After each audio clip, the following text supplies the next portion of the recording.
This podcast is part of the Michigan Sports and Entertainment Podcast Network. Go to MichiganSportsAndEntertainment.com for more great podcasts. So what you gonna do when Hulk Hogan runs wild on you? To be the man, you gotta beat the man. Best there is, the best there was, or the best there ever will be. The Heartbreak Kid, Shawn Michaels, the Showstopper. World Order. And that's the bottom line. For Stone Cold said so. And you know what The Rock is cooking.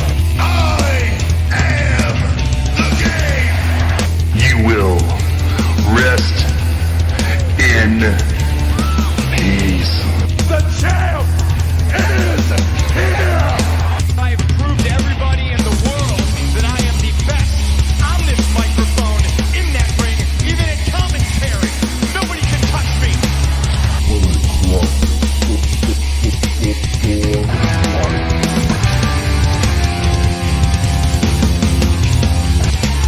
Brock Lesnar.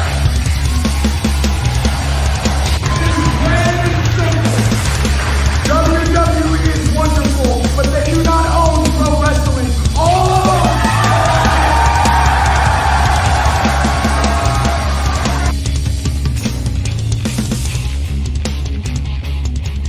Welcome everybody to the Michigan Marks Wrestling Podcast. I'm your host David Rosenberg. I'm here with Dan Murphy. Dan, how's it going?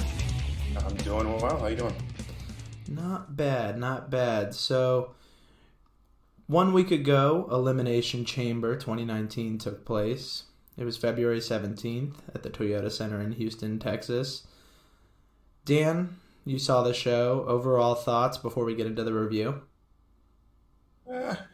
Nothing spectacular that stood out. A couple matches I enjoyed. Pre-show, Buddy Murphy versus Tosawa was a pretty solid match. Nothing real mind-blowing. Elimination Chamber was solid, but a lot of things kind of went the way we thought it was going to go. Nothing real shocking, nothing real surprising. That's about it. Yeah, I think you're right. It was a pretty straightforward show. So without any further build-up, I guess we'll just get into it. Like you said, Buddy Murphy and Akira Tozawa went at it. Buddy Murphy's the Cruiserweight champion. The Cruiserweights are always relegated to the pre-show. And I take a big issue with that. Because I think consistently they're putting on some of the best matches in WWE. Not just on a particular show. If you watch 205 Live, it's actually really good. It's just before or after SmackDown, and no one really cares about it. Does this bug you, or do you not watch WWE enough to care? No, I mean, I watch enough to care, but I agree with you 100%. I think it should. If it's we knew before the show it was probably going to be either the first or second best match on the show, and everybody else kind of felt the same way. There's no reason why it shouldn't be on the main show, the main pay-per-view. It doesn't have to open the show. It doesn't have to be, the co-main event or anything like that. But you can just be in the show, wherever they want to put it. But yeah, I think it deserves some main card time. The main show, yeah, absolutely. Because they're already on 205 Live, so they're not getting the audience that they should to begin with. And then when they do get an opportunity to be on the pay-per-view, they put them on the pre-show, which a lot of people don't watch either. So they're not getting their chance to shine when they should have a chance to shine when they're, first or second best match on the show. Yeah, I agree with you. So Buddy Murphy retained in this one against Akira Tozawa. He didn't have control most of the match. I felt Tozawa had it, which was interesting to me because it legitimately felt like Murphy could drop the title. He's had it since October. That's a pretty long time. Cedric Alexander only had it, I think, from April to October when he dropped it at Super Showdown in Australia. So I thought it was about time for the change, and I thought Akira Tozawa was probably a good fit for that because he is one of the previous Cruiserweight champions, and he's really good. He hit a ridiculous Hurricane Rana for a near fall on Murphy when Murphy was trying to powerbomb him from the top rope. And that was about 8 minutes into the match, and that was the first time the crowd started to get into it, but they really got into it. They started the "This is awesome" chant, which I always think is funny, because if they watch the first 8 minutes of the match, the whole thing was awesome, but they only react to one, crazy spot, which it was. It was deserving of a reaction, but that should just be one big pop in a series of, cheers. It's definitely an overused chant. It's lost some significance, It's like, what is Seth Rollins hits those 3 suicide dives just about every match, and "This is awesome" is like expected from him. So, but this was legitimately awesome. So I was glad that at least the fans were getting into it. I don't think Vince is going to listen. I don't think he's going to put them on the main card, but it was a really good match. Murphy fought through submissions, and then he hit Murphy's Law for the win.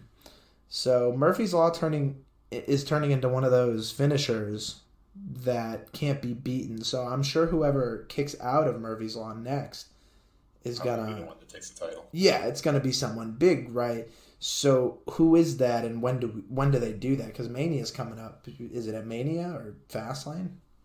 I would think at Mania if they're gonna take the title off them. But the one thing that's nice is it kind of gives the title some meaning, which is definitely a problem throughout the company, is these titles don't have a whole lot of meaning to them. So if you give the title to somebody and you're counting up the days of how many days he's had it, and longest run in the division. I know the division hasn't been around that long, but longest run in the division, it gives a little credence to it. It gives a little kind of makes the title worth something, which is important, which is nice to see, even if it's the cruiserweights that don't get the spotlight they deserve, but at least they're doing something with the title. It means something.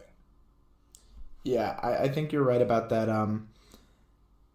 They're bringing prestige to the title, and it's definitely an intentional effort.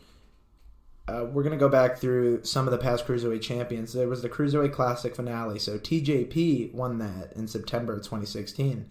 TJP just got released from the company this week. So that claim that 205 Live and the Cruiserweight division is purgatory, it seems pretty true if you base it on that. He lost it to the Brian Kendrick, then to Rich Swann. Rich Swann's out of the company.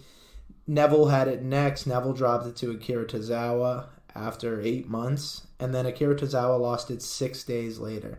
If you remember, they had Akira Tozawa win it against Neville on Raw, and then drop it at the pay-per-view that Sunday. Then the whole Enzo Amore thing happened, which was a disaster, as we know. Enzo got publicly accused of sexual assault, released from the company. In that time, he traded it with Kalisto and got it back. Neville was pissed and left the company. So if we look back at the wrestlers who won the Cruiserweight champion, is the Brian Kendrick, he's still with WWE. He's somewhat developmental, I think. I don't know if he wrestles in 205 Live too much. Right? Yeah, he's like one of those backstage guys. But he's a good... actually, I'll admit that I've watched Total Divas, and he has an episode where he's training with Eva Marie, and you can tell he's an insightful guy. He knows what he's talking about. They trusted him to train her, so not that she was great, but he was a good trainer. You could really tell. So the Brian Kendrick and Akira Tozawa and Kalisto, is he still on 205 Live? I don't think he's so. in Lucha House Party on Raw. Yeah. So yeah, you have literally the Brian Kendrick and Akira Tozawa. So then the title was vacated, and then we had Cedric Alexander win it in the tournament at WrestleMania last year, and then just Buddy Murphy. So there's definitely prestige, because people aren't just flipping the title, losing it to these no-name people. Buddy Murphy's kind of gained a name since he's got it. And Cedric Alexander, people knew him from the indies, but his name was kind of solidified with the great cruiserweights of now. Don't you think? Yeah, just going back to something you said earlier, who was going to take the title?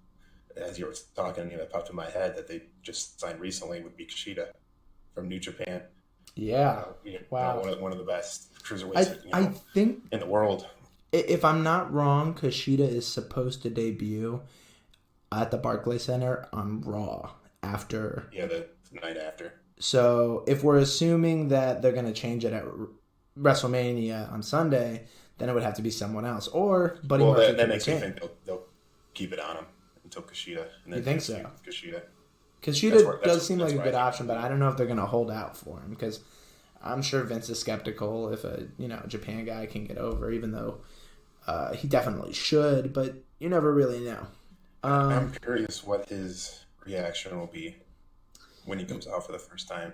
How many fans know him? Yeah, it's always that scare. I mean, even AJ AJ Styles had those nerves because he wasn't sure if people would know him in the WWE universe, which is crazy. It's like, but the WWE universe is really big, so it's crazy that there's that many people who watched Impact or ROH and MLW. There's a lot less casual wrestling fans these days, especially with WWE. If they're still watching at this point, they're hardcores, and they're probably watching a little bit of everything, or at least know what's going on outside of the WWE for the most part.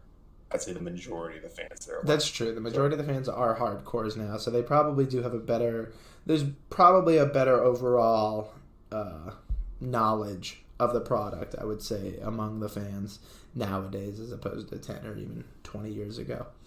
We'll move on. Mark Henry concluded the pre-show. He put over the Iconics and Kofi Kingston to win the respective chamber matches. And there was a network special featuring Mark Henry after the Elimination Chamber. Did you watch it? I did not, no. Mark Henry does not move the needle for me. No, he's not he's a star. I've been hear about Mark Henry. Oh man, I've just been seeing so much stuff on Twitter and social media about him and the Mae Young angle. I watched that. It wasn't. Yeah, it's funny. So I had a little interest. So I gave it a peek. I kind of fell asleep. It was pretty late, and I was tired. But I watched the first half of it, and he was a legitimate strong man, So it was cool to see like his character have some real basis instead of what they do now. And he just came off as like a really fun and genuine guy, and I think that's something a lot of people know about Mark Henry. But it was good to see him kind of out there because I like when he talks, and I'm sure a lot of other people do, even if it doesn't, get it up for you, Dan. But it's, I thought that was a nice note. They had Mark Henry to end the pre-show, so that was cool. It was kind of an odd guy to have. Who would you have close the pre-show? No, I meant for them to do a whole like documentary on. Yeah. I mean, you're right, but I don't know. Good for him, I guess. I hate to say he it. was bigger in the. I hate to say it, but watch. I would say that he's just been gone for a year, and they wanted to bring his name back up because maybe he's going to be going. He went into the Hall of Fame already, or could he still go? I don't think he's a Hall of Famer yet. I think it's just something to promote his name, to get him up there. He's in a lot of those Black History segments, and through the month of February they run those on Raw and stuff. Oh, he's in all those. That's probably yeah. I mean, it could be that, but no, that's a good point. You never know. But anyways, I like to see him. I think he's a fun guy. It's good to kind of remember his career. There's some cool spots, the Big Show where they break the ring, so that was nice. Yeah. But anyways, on to the main show. It opened up with the women's tag team championship match, the inaugural one, even though there were women's tag team champions a long time ago, so I don't know why they're calling it the first ever, but it's part of the women's evolution, so women are evolving. Naomi and Carmella, the Riot Squad, the Iconics, Nia Jax and Tamina, Fire and Desire, which is what they're calling Mandy Rose and Sonya Deville now. And then the Boss and Hug Connection, my personal favorites, Bayley and Sasha Banks. So, I think everyone kind of knew Bayley and Sasha Banks were going to win this, right?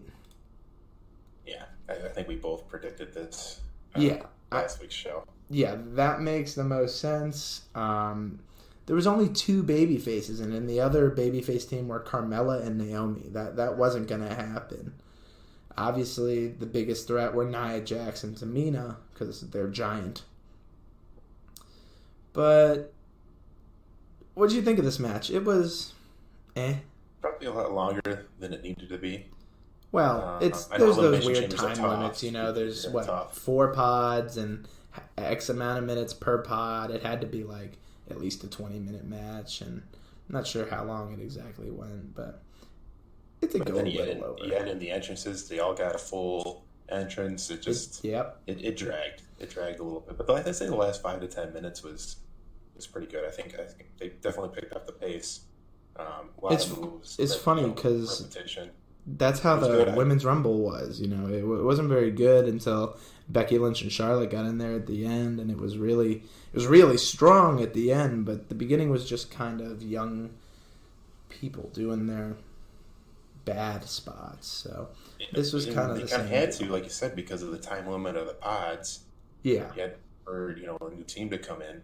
So I think that the match itself kind of led for it to be something that dragged down a little bit. Kind of was a little bit boring at the beginning. But like I said, once all the teams were in there, it started to pick up the pace a little bit. I thought the last 5-10 minutes was solid. It was entertaining. The match as a whole, I don't know, but the end was good, and the result was fine. Bailey and Sasha should be the first tag team champions. Yeah, I'm going to go with it. They also played the Iron Man role in this match. They started with Sonya Deville and Mandy Rose and went the distance. Interesting thing there is Sasha Banks has been in limited contact situations over the past 2-3 weeks. I guess she's cleared up and good to go, but they were having Bailey do the majority of the work, and it was noticeable on the past 2 Raws if you watch them. So I thought it was interesting to see them do it. Sasha Banks did a lot. She wasn't she wasn't dormant in the match. She was out there. So I gave this match, I think, 3.25 stars. What do you think about that? Yeah, I'm probably right in the same ballpark. Maybe a 3. Settle at a 3 probably for me. Yeah, just a bad average.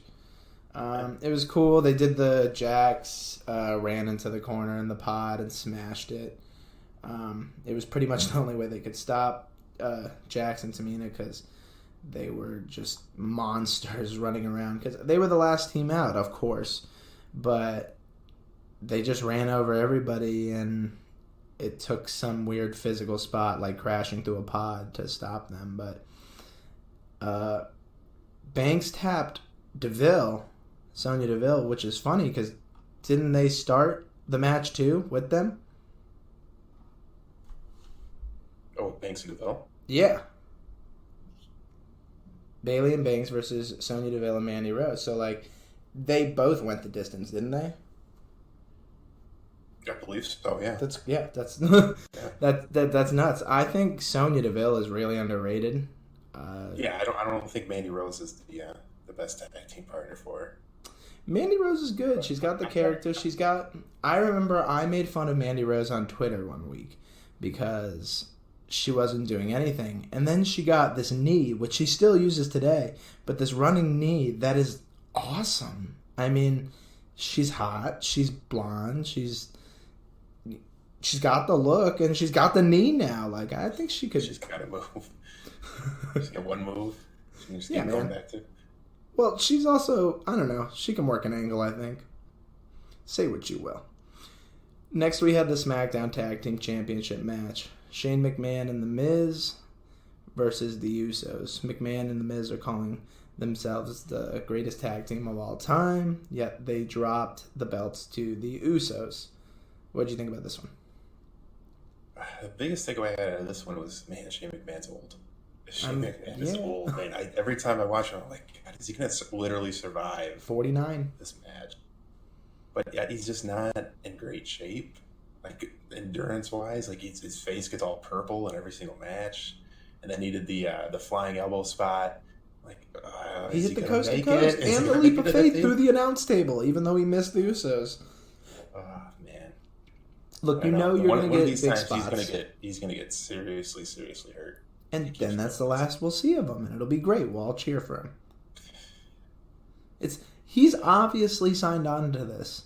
He's there's trepidation in his eyes when he's about to do the leap of faith, but he signed up for it. He jumped off freaking Hell in a Cell.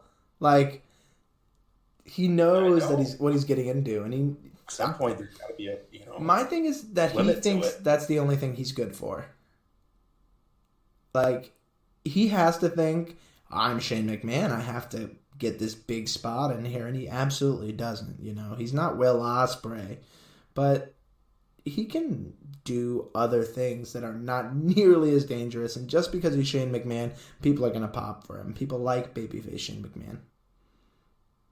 Yeah, absolutely. And he doesn't have to do the crazy stuff. I mean, you can go through a table, just set up a regular table and go through it, make it a little bit safer. Yeah. Instead of flying off the top Leap rope of faith through the announce table. Yeah, I mean, he doesn't have to do all this crazy stuff anymore. Like I said, he's getting too old for this. Like, eventually it's gonna take a toll, and eventually, there's gonna be one too many, and he's gonna seriously hurt himself. I mean, he's got a family, he's got kids. I mean, he doesn't need to do this stuff anymore. He's obviously got the money. Like, there's no need to do this stuff anymore. Like, people aren't going to forget all the crazy stuff he's done throughout his entire career. Like, that's at some point he's got to put an end to it and say, okay, enough's enough. I'm done. So the angle here was while Miz and Jay were recovering through that leap of faith at the announce table, Miz failed to get the pin on Jimmy, and Jimmy rolled him up for the pin. So Miz now feels super, super bad, and he feels like he let him down, even though Shane McMahon brought his father and all of this nonsense. So I assume this is leading to their breakup, right? Yeah, I got a feeling they're going to face each other at WrestleMania. Yeah, that's got to be it. How do you get there from here? So they're having a rematch of Fastlane. And that means what? Shane's got to mess up, or Miz has to mess up again. I think Shane messes up, and then Miz turns on him. Miz turns on him. Miz goes back to being a heel. Yeah, but Miz just announced that he's having another baby, and since he's had babies, he's been a baby face and a good one. Yeah, but I think he's better as a heel though. I think his promos are better as a heel. I think his character in general is better as a heel. Yeah, people like him as a heel more. And I can't see Shane McMahon going into that match as a heel. Yeah, Shane McMahon shouldn't be the heel in that match, so you're probably right. I thought this had a pretty good story and some nice spots. I was pretty fair on it. I gave it 3 stars. I like Shane McMahon matches. I think it's funny when old dudes want to defy death for my entertainment. So, I was entertained. That's all you can ask for at the end of the day. Yeah, sports entertainment, right? That's why we're here. So, Bobby Lashley and Lio Rush versus Finn Balor for the Intercontinental Championship. Handicap match. These never go in the favor of the team with the handicap, right? Very rarely. And we saw this. We predicted this, right? Exactly how it was going to go. Lio Rush was going to be in the ring. He was going to be the one to get covered. Bobby Lashley wasn't going to get covered. He was going to lose the championship that way. Yep. And then they were going to turn on each other. That was exactly how we saw it happen. Yep. That's pretty clear cut. Lashley turned on him, slammed him a couple of times after the match. I thought it was a decently fun match. When Balor and Lio Rush are in the ring together, they're pretty fun to watch zip around because they're both quick and they seem like they have a good understanding of how each other works. So I wouldn't mind somewhere in a distant future a program between them. But for now, Finn Balor pinned Lio Rush and he's your Intercontinental Champion. I gave this 2.5 stars. Could have been better if Lashley wasn't such a big muscly robot and Lio Rush had a story that didn't make him look like a big geek. Yep. Yeah, handicap matches are very rarely high quality. Can you remember one? I can't even think of one off the top of my head. The last one I remember was Kevin Owens and Sami Zayn versus someone, AJ Styles. Oh yeah. Yeah, and I didn't think that was very good either. It's just a hard match to work, and especially in this situation. Like you said, we saw the writing on the wall. You could see exactly where it was headed. So there wasn't really a lot of intrigue to it. It just wasn't a very good match. Yeah, it'll be interesting to see. I think it was a good way to get Balor a title. I like Balor as champion. He seems to fit that, I guess you'll call it a mid-card title, right? The Intercontinental Championship. So I think it's a good place for him now if they're not going to give him the mega push. I hope to see him. If Seth Rollins does take the championship from Brock Lesnar, I'd like to see Finn Balor face Seth Rollins at some point. I think that will be a really, really good program for the Universal title. But for now, it's kind of like he can be... It's like in New Japan. You have someone who's the best of the juniors, right? And then they move up to the heavyweights. It's kind of like that. Yeah, I'm happy with Finn Balor being the Intercontinental Champion. I think that's the perfect spot for him, perfect title for him to have. He can bring some credibility to that title, which it desperately needs. So I'm fine with it. I'm just kind of curious. Do you think he beats Bobby Lashley and moves on to a feud with somebody else? Yeah, I think so. They are rematching, right? I believe so. I can't remember. I'm blanking on what happened. They had like a 3-man, right? Yeah, because Bobby Lashley came back with the heels later in that match with Drew McIntyre, and we'll get to that. So the next match was Ronda Rousey and Ruby Riott for the Raw Women's Championship. Charlotte was sitting ringside, so it was only a matter of time until Becky Lynch showed up. We predicted that. It happened. Not too bold of a prediction. I thought she just comes out and no one stops her. Yeah, she's in crutches. Like, do you know that blonde female security guard that they have that stopped Gronk from coming on to doing his angle at WrestleMania a couple years ago? I thought it was fun. I was like, where is she? She, body slammed Enzo. Like, she needed to stop Becky Lynch. They did just let her walk up, and it kind of, I hate people who say wrestling's fake because it's like we all know that it's scripted and we all know how it works, but every now and then you got to do something that kind of makes sense. It's this was just kind of like, well, we can do whatever we want because it's not real, and that's kind of annoying because I think it makes you as a fan just feel like, well, shit, anything can go. Yeah, it's dumb because sometimes there will be a security guard that will be there to stop her. Sometimes there isn't. Yeah, it's arbitrary. Like, what the hell? Like, so anybody could have just ran out there? Like, any fan could have just ran out there? I guess, right? Any person on crutches could walk through the audience and get in the middle of the ring and beat the shit out of Charlotte. Like, I don't understand. And then Rousey took one of the crutches or picked the one up and was looking at Charlotte like, maybe I'll join in with Becky and we'll both beat the crap out of her. And then Becky decided that she's the only one who can hurt Charlotte, so she beat the shit out of Ronda Rousey. And she actually hit her hard. Yeah. Rousey was bleeding. So, I'm sure that doesn't mean much in the long run. They're good, but match was a dud because it was really about the angle afterwards. Ronda Rousey submitted Ruby Riott in like a minute. Like, she jumped on her, came down with her arm, and as far as I'm concerned, that's the end of Ruby Riott because who cares? She just got murdered. She got slaughtered. But I don't know. That doesn't really bother me so much, though. I mean, you want to make Ronda Rousey look as strong as possible because I think she's lost a little bit since she's, in her title run at this point. So I think making her look strong at this point, getting her a real quick win with the armbar, it made her look strong. And like you said, it was all about the angle afterwards anyways. So I didn't have a problem. Now what I have a problem with is them doing the same, and we'll get into it, but doing a rematch the next night and then having a long match. Yeah. Like, why? Like, Ronda Rousey just ran through her in 2 minutes. Why are you doing a rematch the next night? No sense. So is the idea here that we're going to forget Ruby Riott got murdered so quickly just because a big angle happened?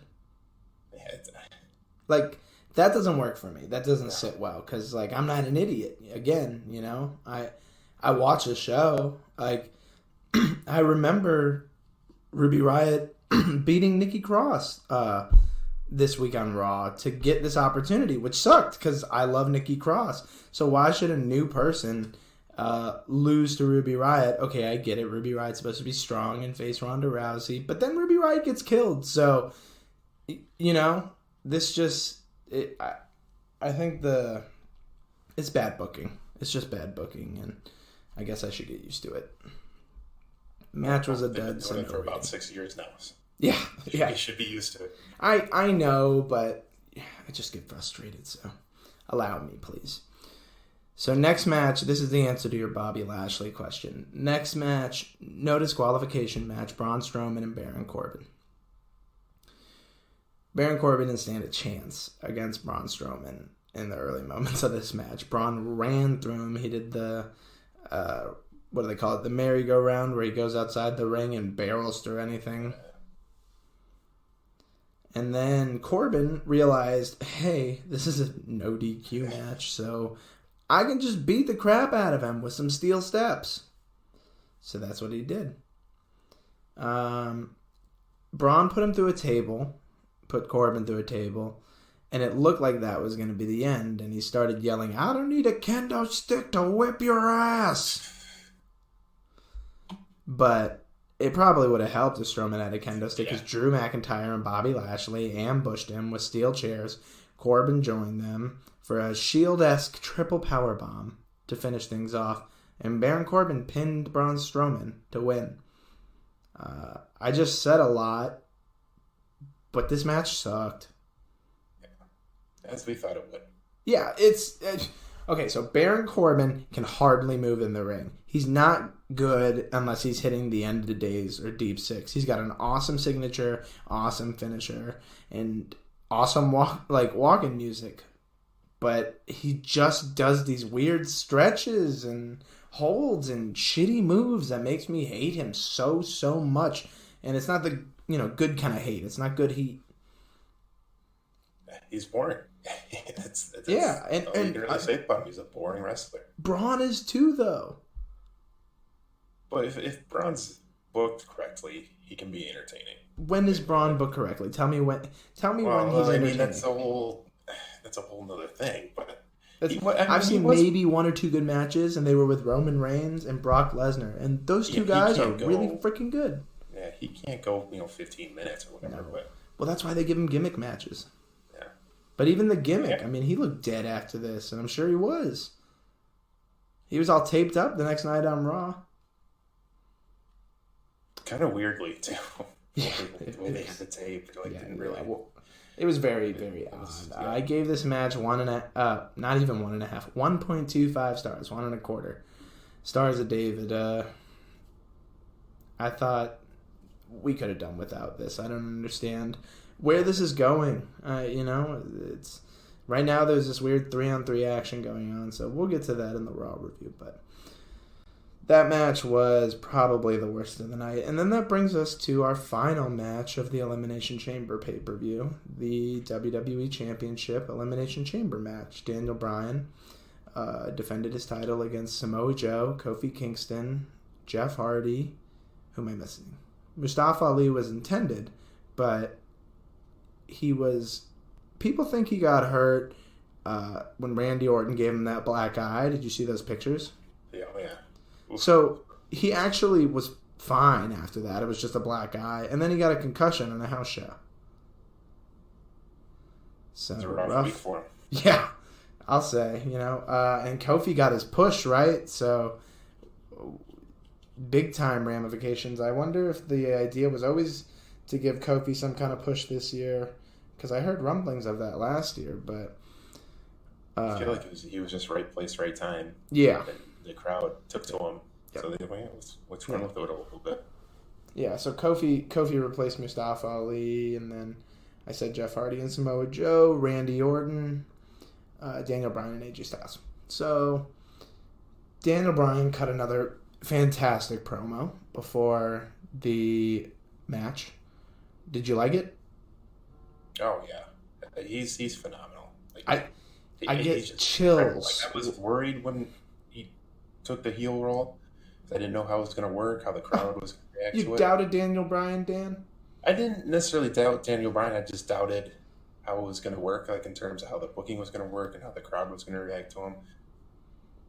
He seems like one of those The career-long whole thing's baby been faces.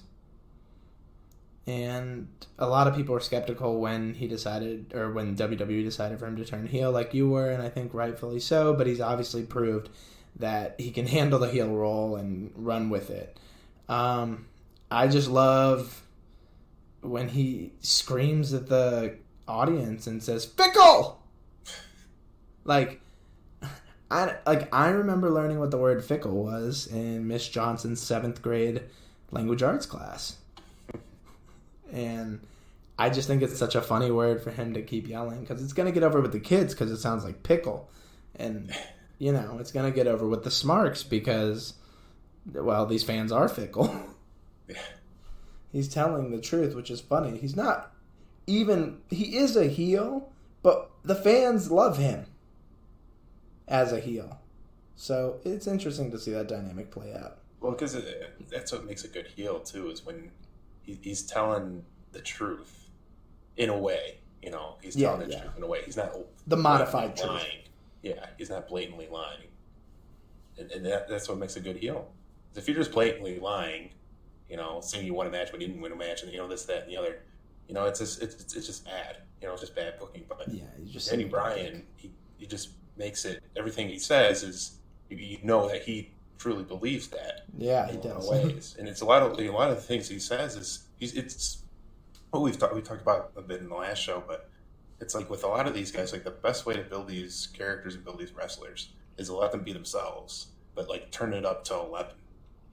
Just turn up the volume on what they really are and just be a little bit more over the top. And that's what Danny Bryan's doing, because a lot of this stuff is things he actually believes in his real regular life. Yeah, like his eco-friendly belt. Exactly. What was the name of the cow that died to make the title? Oh God, I have no idea. I can't. It was Daisy, right? Daisy, yeah. My question is, why was Rowan with him? I know they're in their little stable or whatever, and he's an intellectual just like Daniel Bryan. But why was he out there with him if it's a chamber match? So, you can't get out of that thing. Was Rowan going to break in? Of course 2 officials came out and were like, hey, buddy, get backstage. Yeah, it didn't really make a lot of sense for him. Yeah, it was kind of pointless. It was just a stupid little thing. Bryan did that thing at the beginning where he, tries to stay away from Joe, and that didn't last for long because Joe just started chopping the shit out of him. Yeah, you can see the red on his chest. Oh my! It looked like hamburger meat, ground chuck. Brutal. That's ground chuck or ground round, one of the two. Kofi Kingston came in and he played the Iron Man. Again. Yeah, again after that gauntlet match. What a week for Kofi Kingston, right? He's getting his chance. 11 years. That's what they've been saying. 11 years he's been working for this, and I've always liked Kofi. I just think it's funny. He's a comedy guy, right? So, Mustafa Ali probably was supposed to get this push, and I don't know if Mustafa Ali would get an opportunity at WrestleMania, but the young guy coming up from the Cruiserweight division, that makes sense, give him that big, fantastic push. But the comedy guy who eats pancakes all the time, I guess. But I love Kofi, so I'm happy for him, but it just seems like an interesting choice. He's a great talent, though. Oh, for sure. Yeah. Kingston was leaping around the cage with reckless abandon. He did this one trust fall spot and just fell. I don't know why they were climbing the cage. Why would you climb the cage in an elimination chamber? Just to get away from everything? I mean, that would be the only reason. It's not like if you escape it. Yeah, well, Kofi climbed after Daniel Bryan and knocked him down. From escaping it. Yeah, but of course someone's going to climb. There's only so much room you can go, right? So if there's a roof, you're climbing to the roof, and then you're stuck there, and then the person climbs and brings you down. It wasn't very smart. If Daniel Bryan's arguing that he's an intellectual, this was pretty stupid of him to do. But Kofi took the trust. Maybe he's hoping if he climbs up there, he can just hang out up there while the other guys wrestle and eliminate. He does look like a mountain goat. Maybe he's just better at, higher altitudes. Styles came in and just went right at Bryan. I guess that rivalry's still going. I kind of expect another match between them. Do you think that they would go with that program again soon? Man, it's tough to say. I don't know where else they're going to go. Because it's not over, but Kofi's getting the opportunity at WrestleMania, so is it a 3-way? Is that official? Yeah, they said it on SmackDown. Okay. But, Yeah. they also said that Becky Lynch was going to WrestleMania, and then now Charlotte is, and Becky Lynch will probably end up in the 3-way, but they can really do whatever they want. So nothing's set in stone. But as of now, at least in the storyline, Kofi's going to WrestleMania. Bryan tried climbing the cage again, and then Styles did like a phenomenal forearm, but outside of the ring, and just forearmed Daniel Bryan in the back. And Bryan fell and hit his back on the floor, and I was just like, what the hell is going on? This is like children in a bounce house at a birthday party doing, like, I was a camp counselor, and we used to take kids to these trampoline places. They were little bounce houses, but everything is like a trampoline. So like you just you jump around and you play with the kids, and the more athletic kids do flips. And this is what it was like. Like it was just like random jumping and leaping inside of a cage. It was very in a cage though. Yeah, in a cage. Well, I hope the kids aren't in a cage. Yeah, well, you never know though. Some people. We'll leave that alone. Yeah, and then Styles eliminated Joe, and then there were 2 more pods left to be emptied. What's up with that? I'm sorry, you cut out a bit there. Oh, well, what I said was Styles eliminated Joe before the last 2 pods were emptied. So Joe's gone, and there's still at least like 15, 20, 30 minutes of the match. I was pissed. I love Samoa Joe.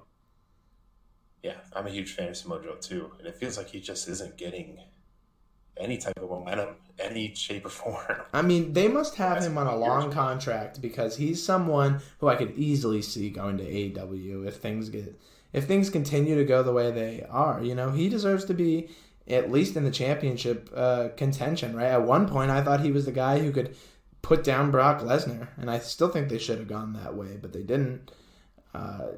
Joe's not being utilized right. Or I thought he would have been the one to take the title off AJ Styles. Yeah, but The feud they were having. I don't know why they don't want to go with Joe. It must be something. I mean, Vince probably doesn't like his attitude.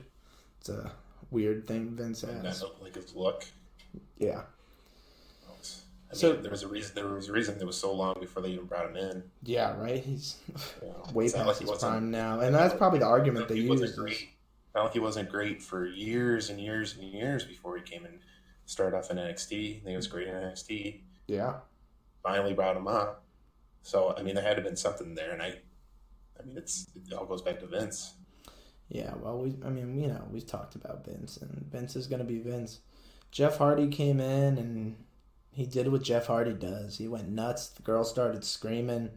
He was finding things to leap off of and swanton bomb off of a pod while Styles was suspended in the corner in the top rope. That was a sweet move.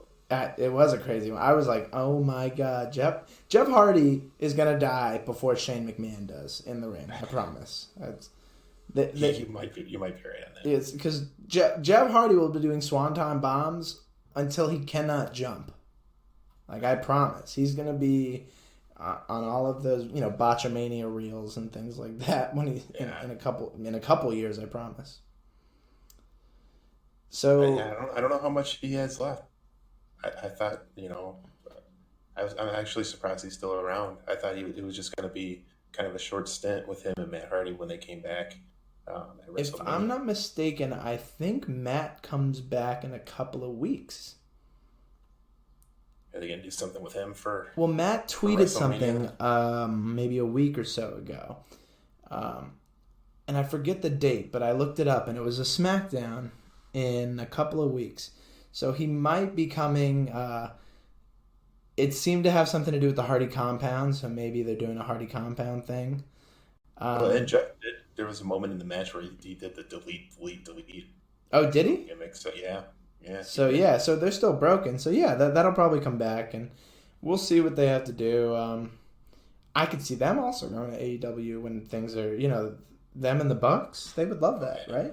Oh yeah, absolutely. Yeah, and we would love that, I'm sure. So, but he did that Swanton Bomb move, and then Brian was just there to knee him in the face and pin him, which sucked. But so we have Jeff Hardy gone and Samoa Joe gone, and there's still one more pod. So everyone's beating the crap out of each other. And Randy Orton calmly walks out of his pod just to look at everyone laying in ruins. I thought it was pretty funny. But he lost quickly. He was the next guy down. There was a one part when Randy Orton came in and AJ Styles was hung up on the ropes. And I'm like, why can't AJ Styles get his foot loose? Like, why is he still tangled up in the corner?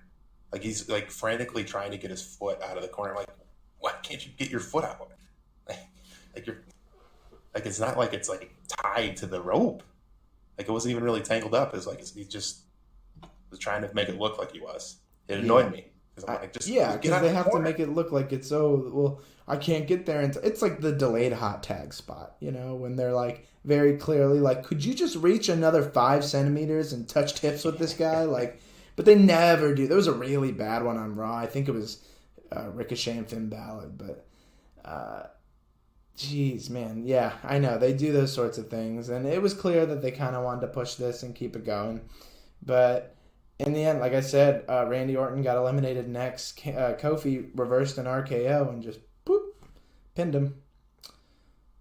And then Styles eliminated as well. And then we have Kingston and Bryan for the last 16 minutes of this pay-per-view. And what is probably the most compelling wrestling I've seen, American wrestling, I'll say, I've seen in the last, since maybe the Johnny Gargano, Tommaso Ciampa first match, I want to say. This was really good. What'd you think about the last 15 minutes of this? Just Kofi and Daniel Bryan. It was fantastic. I mean, it kind of, like I said, it makes you wonder if they were going to do anything with Kofi before Mustafa Ali got hurt. But if not, right place, right time, and just really something that's catching fire. It's something all the fans are getting excited about, and I think a lot of fans were hoping that Kofi was going to get the win over Daniel Bryan here. But these last 15 minutes were probably the best 15 minutes of the whole show. Yeah, absolutely. I think you're right. Maybe there were a couple parts of the Cruiserweight match that were, on par with this. But this was something, this isn't going to be forgotten soon. People are going to be talking about this at least until WrestleMania. They're going to be diehard Kofi Kingston fans from now on. I really like the part they started trading body kicks. They were good, solid body kicks. You could hear the thump every time that they knocked into each other. And Kingston just no-sold it. And he begged for more. He started slapping his chest. Give me more! And the crowd loved it. And I loved it. I was in my bed. I just sleep on a mattress because I don't like to be far from the ground when I'm sleeping in case I fall. But I stood up on my bed and started jumping because I thought Kofi was going to win the championship from Daniel Bryan. I legitimately did. Do you think that would have been the right choice, the right decision to go with Kofi? No, but that's what you want to do to the fan, right? Like you want them to feel like, give me this right now, and then you also want them to feel like, you're right, this was the right decision to have Bryan. Because now we get a Kofi program, right? Like, now this is, like, I just wish that, I think it was the right choice for what they did. But where they made the wrong choice was making this a championship match. This should have been a number 1 contenders match. I think from the get-go, Kofi and Mustafa Ali should have both been in it. And they should have been the last 2 facing off. But of course, Mustafa got injured. Yeah, with Mustafa out of it, maybe could have finish with Kofi and Samoa Joe or Kofi and Kofi and Randy anyone, Orton. but give them the push. I like this. I thought this was. I would think you would want him with the heel. Yeah, If you're gonna go with like it was the last 15 minutes, so it ended up kind of being like. Well, what about Shinsuke? Where's he? Haven't seen him in a bit. Yeah, so they could have done a number of things here, but I thought for the way it played out, it was really, really good. This is my favorite WWE match in 2019 for sure. I likened it to a New Japan main event. I thought this was as good as your, Ibushi Ospreys and as like just the last 15 minutes, not the entire thing. But I thought this was as good as some of those. It was an Okada Omega, but I gave it 4.5 stars. I don't regret it. Daniel Bryan's the champ, but Kofi Kingston is the hero in our hearts. Yeah, I thought all around it was a good, solid match, and Daniel Bryan should have walked out as the champion, like we talked about. I don't think it should have been a championship match. I think it could have been better as a number one contender match and have Kofi win it. I think it could have been a better story, a better match, and not a better match, but just would have made a little bit more sense. But overall, I thoroughly enjoyed the match. Say 4.5 is probably about right. Maybe I'd go just a tad less, maybe 4.25, but just splitting hairs at that point. But yeah, I enjoyed the match, no question about it. Yeah, no doubt, really good match. Any way you want to look at it, I don't think anyone's putting this in the 2-star range. This was at least a 4-star match. And it's probably something I'm going to, at least the last 20, 15 minutes of it, I'm going to rewatch that when it comes time to decide at the end of the year, what was the best WWE match of the year and what was the best overall match of the year, because this could make an appearance depending on how things play out with New Japan and their contracts and such. So the whole show was 3 hours and 15 minutes. Looks like WWE gave us a break, or maybe this is something that we're going to see in the future. Maybe they're listening. It didn't feel too long. I didn't watch the entire pre-show. I watched the last 30 minutes of it and caught the Cruiserweight Championship match. But a total of, what would that be, 3 hours and 45 minutes? I'd watch 4 hours of wrestling if it was a pay-per-view event. I think this was good. I think it's smart for them to keep it short. It felt like nothing was rushed. It felt like a couple things, like the Women's Chamber match was probably pushed on a little longer than it should have been. But I really enjoyed the time here because it was brief. It got the big angles, Becky, Bayley, and Sasha being the new tag champs. We had title changes with Finn Balor winning the Intercontinental Championship and Kofi Kingston winning us over in the Elimination Chamber despite Daniel Bryan retaining. So overall, good brief show. Any final comments, Dan? No, I agree with you. That's really what all the show should be in terms of length. Mm-hmm. I think it's kind of the perfect time, because if you start going over that, you start getting to 5 hours, 6 hours, 7 hours. Like, even if the matches are good, you're just worn out as a wrestling fan. You don't enjoy it as much as you probably should. You might not feel the matches were as good as they probably were when you've been watching 6 to 7 hours of wrestling. You're just not going to enjoy it as much anymore. So I think cutting them down to 3.5 to 4 hours, 4 hours being the max, is what they should aim for. Every time. I would even say, WrestleMania and SummerSlam should be the same thing. Like, it's just, you start going over that limit, it's too much wrestling, especially for the live crew. And there will always be another pay-per-view next month. Yeah, exactly. And even, I don't want to go too much into it, but they were talking about maybe making WrestleMania 2 shows and having a Saturday, Sunday. Well, the Tokyo Dome's 2 shows next year. What's that? The Tokyo Dome is 2 shows next year. Yeah, there's talk that I don't think that's official that it's going to be like 2 separate shows. It might be. Well, I think it's like kind of like a New Year's Dash type deal. The New Year's Dash show, which is kind of like the Raw after. Instead of it being in Korakuen, they're going to have it at Tokyo Dome, I guess. Yeah. Well, so I guess those tickets are like extremely difficult to get. So they're just going to make that the Tokyo Dome. But you're right. Overall, good time length. Good show. I think that's here. I think that's all we got for you today. Make sure you follow us at MSC Pro Wrestling on Twitter. Dan, you want to get your plugs out there? Yeah, I'll just show up the main Twitter, Mich Sports ENT. That's MICH Sports ENT. Twitter account. Everything that comes out on MichiganSportsEntertainment.com will come out on that Twitter page. So make sure you're following us, like us. Yeah. Yep.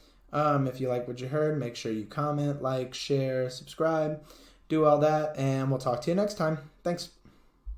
Goodbye, and good night, bang.